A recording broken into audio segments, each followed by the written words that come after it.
Congress just wrapped in knots, tied in knots, I should say, over Syria with the House and the Senate. They're coming back next week. They've already been debating it. Vote will probably take place next week. Neil King, national political reporter for the Wall Street Journal, WSJ.com, actually in studio.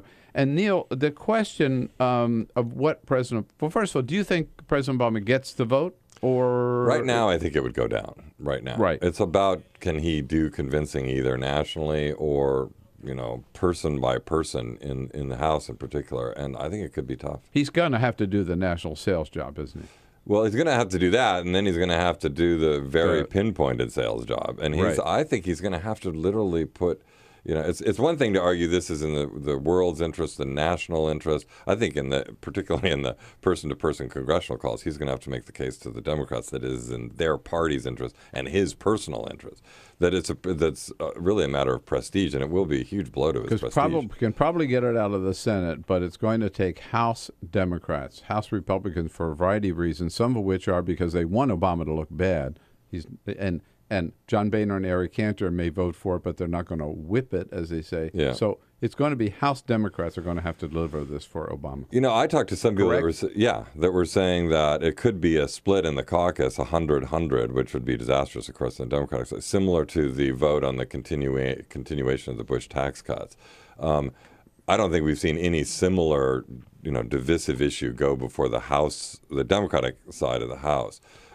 If it gets up to like 50, I don't think it can go. 50 Democrats voting no, then you need 170 Republicans. That's not going to be hard. Not going to get it. Yeah. So then the question comes: what would the president do if Congress votes no? Would the president dare go ahead? Very interesting that Tony Blinken, Antony Blinken, the Deputy National Security Chief for the president, this morning told NPR, well, let's listen to him and you tell me whether it's a yes or a no. The president, of course, has the authority to act, but it's neither his desire nor his intention to use that authority absent Congress backing him.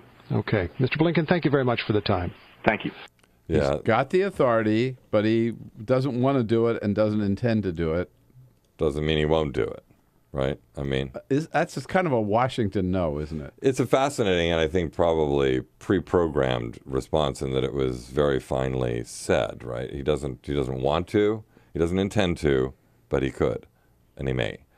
And the funny thing is that Obama himself has said that he thinks he has that right, and that John Kerry has said it too, that we don't need it. We don't need the authorization of Congress. I think they're wrong on that. By the way, my reading of the law, I'm not a lawyer, but I think the War Powers Act is pretty clear. It seems to me that once you go down that road, he made the argument on Saturday that he thought that it was right. I mean, that it was his mind that Congress should weigh in. That becomes a legal thing. I could be wrong. I think it would be a disaster of multiple proportions for the president to order a military strike if Congress has debated it and has voted no.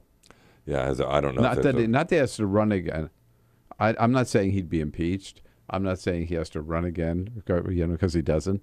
But it would just mean he wouldn't be able to get anything done, I think, after that. What's amazing is in the backdrop, we're now, the Congress is going to come in, they're going to devour however many days when they come here doing the Syria thing.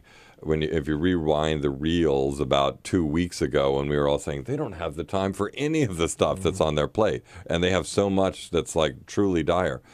If something like this were to not only eat up the time, which it's going to, but then end in that kind of a conclusion where they voted down, but he goes ahead anyway, forget everything else. I mean, it would be, talk about a crumbling of any potential consensus in Washington on this other stuff. To me, the biggest sign that Syria has just overtaken everything is, so he arrives in St. Petersburg, and then we talked yesterday about the fact that he's not meeting one-on-one with Vladimir Putin, and I couldn't remember why he and Putin had this falling out. It was Edward Snowden. That's all we were talking about 2 weeks ago. Who talks about Edward Snowden anymore? I mean, it was like, moved on beyond that, right? The fact that they talked barely, sort of smiled at one another for a few seconds, and that's it. And the president of the United States goes all the way to Russia, and he has like a 15-second encounter with the head of Russia. That's pretty amazing. And they have fun. Yeah. Right. A fun encounter. And they have a G20 summit, and apparently the topic du jour at the working dinner last night was Syria. And the president got back to his hotel at 2 o'clock in the morning. So he took Syria with him, right? Yeah. Bringing it back.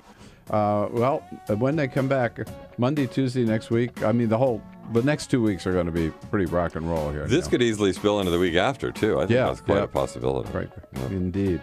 Neil King, always good to see you, my friend. Good to see you, Bill. Thanks for coming in. Keep on top of it.